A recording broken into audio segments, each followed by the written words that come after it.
sulit memilih kata-kata yang tepat. Jika nanti terasa pahit, itu seperti pil saja karena kita keluarga besar dan bermitra. Betul nggak? Saya tidak mampu mengurai kata-kata sehebat Pak Menteri.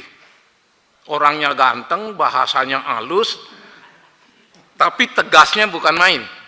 Di mana tegasnya? Ini perkara administratif, bukan pidana.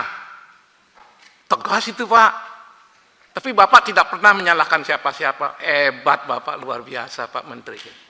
Ya. Karena Bapak kan ingin cari penyelesaian, bukan menyalahkan siapa-siapa. Tapi kalau saya nanti menyebut beberapa hal, entah peraturan, fakta, jangan diartikan saya lebih keras daripada Pak Menteri. Nadanya aja yang keras, hatinya sama-sama ini. Kenapa? Pak Menteri sudah menyajikan staf MPR yang memaksa kami mengingatkan diri sendiri bahwa kami punya sebentar, Pak kewajiban Wayan, pengawasan. kita perpanjang dulu ya. 30 menit ya. Biar jam 17 ya. Oke? Ya. Oke. Kalau Silakan, gitu Pak kami percepat. Jadi kalau kami berbicara agak pahit sedikit, ya karena pasal 15 dari TAP MPR 1698 itu kewajiban kami berat, Pak. Melakukan pengawasan agar keadilan ekonomi terwujud untuk rakyat banyak. Mari dalam kasus ini kita cari momen untuk kedepannya jauh lebih baik dari hari-hari kemarin. Peristiwa ini jangan sampai terulang kembali. Saya mulai misalnya menunjukkan kasih sayang pada Polda. Pak Kapolda, jika memanggil orang berkali-kali tanpa surat panggilan, mohon pada waktu-waktu berikutnya jangan terjadi lagi. Jangan hanya karena ini rakyat kecil, UMKM, dipanggil saksinya, dipanggil yang bersangkutan, tidak ada surat panggilan. Beberapa pemanggilan saya tidak temukan, mudah-mudahan ada surat panggilannya. Ini catatan penting karena menyangkut hak asasi. Masalah yang kedua, masih Pak Kapolda dan Dirkrim Pak Dirkrim 6 Desember dan seterusnya. Kemudian kalau kita lari pada MOU antara Kementerian UMKM dan Kapolri, kenapa MOU ini tidak diwujudkan? Jika ini diwujudkan pasti sanksinya administratif. Kenapa? Karena kalau berdasarkan MOU tersebut mestinya ada tim terpadu. Kalau ada tim terpadu, masukan pasti muncul undang-undang yang disebut Pak Menteri tadi, undang-undang pangan pasti muncul itu.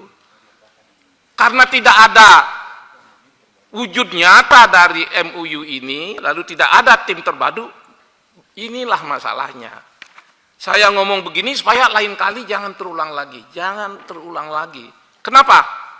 Sekarang kita sedang berbicara dan seolah-olah yang menderita, yang susah itu hanya toko Mama Khas Banjar. Betul nggak begitu? Enggak. Pelajaran yang saya pahami, satu orang saja mendapat ketidakadilan yang luar biasa. Banyak rakyat yang menderita ketika mendengar ketidakadilan itu. Kali ini Mama Banjar UMKM menghadapi masalah. Berapa UMKM yang was-was, khawatir menghadapi hal yang begini. Ini hati-hati Pak. Kan Pak Menteri sudah sangat jelas bagaimana menjelaskan pentingnya UMKM ini. Kalau sepenting itu, jangan perlakukan mereka sebaliknya. Harusnya dia mendapat keistimewaan seperti pasal 15 TAP MPR yang saya singgung. Jadi saya lalu sampai pada masalah yang ketiga. Pak, kalau ini sudah sampai menjadi tersangka dan sudah diproses, saya terpancing dengan gagasan teman saya, berikan hukuman seringan-ringannya. Kalau saya kok lebih sependapat dengan Pak Menteri, bebaskan saja mereka. Bebaskan aja mereka kalau memang ada dasarnya. Apakah kejaksaan boleh menuntut bebas? Boleh menurut undang-undang. Apakah kejaksaan pernah akhir-akhir ini menuntut bebas? Belum kita temukan, karena ada kebijaksanaan di dalam. Apakah kebijaksanaan di dalam lebih kuat daripada undang-undang? Bacalah KUHP. Boleh nggak menuntut bebas? Boleh.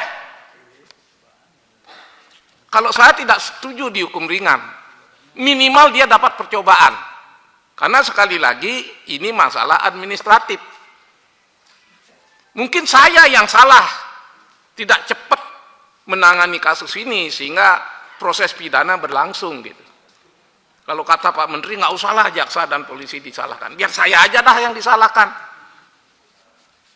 Karena sudah terlanjur, tidak ada istilah terlambat, Bu Jaksa. Lebih baik terlambat daripada tidak sama sekali. Kalau ini dihukum, baru tidak sama sekali. Tapi kalau ini dihukum percobaan, barangkali itu sudah bisa melegakan banyak orang. Kalau ini dituntut bebas, kita semua salut. Mudah-mudahan Ibu jadi Jaksa Agung nanti. Ya siapa lagi yang bela rakyat kalau bukan Ibu, Bu? Itu rakyatnya Ibu. Ya, saya rasa itu saja yang bisa saya sampaikan, karena memang undang-undang pangan sekarang akan menjadi populer, Pak. Ini berkah bagi Pak Menteri, Pak.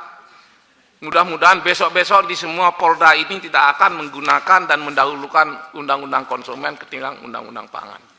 Terima kasih Pak Kapolda. Ternyata saya tidak jadi marah ini, Pak. Kenapa? Saya dapat bisikan, kalau nggak hebat nggak bisa jadi Kapolda Kalsel katanya. Kalau nggak hebat nggak bisa jadi Kalsel. Jadi marah saya jadi hilang karena saya dapat pesan ini orang-orang hebat. Bahwa dia nggak sempurna, iya memang Bapak nggak sempurna kok. Bukan hanya Bapak nggak sempurna, saya juga nggak sempurna.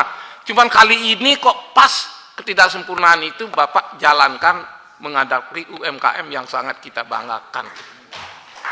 Terima kasih. Karena kapan kira-kira ini perusahaan ini bisa operasi? Pak Menteri, tolong ambil kebijakan. Bapak diundang ke sini bukan semata-mata untuk mendapat pujian.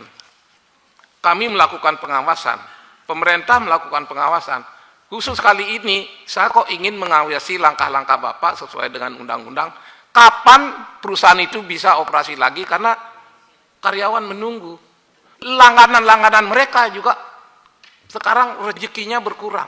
Konsumen mereka juga kehilangan langganan. Banyak sekali efeknya. Oleh karena itu, kalau boleh menunggu, tunggulah beberapa jam atau 1 kali 24 jam. Lakukan.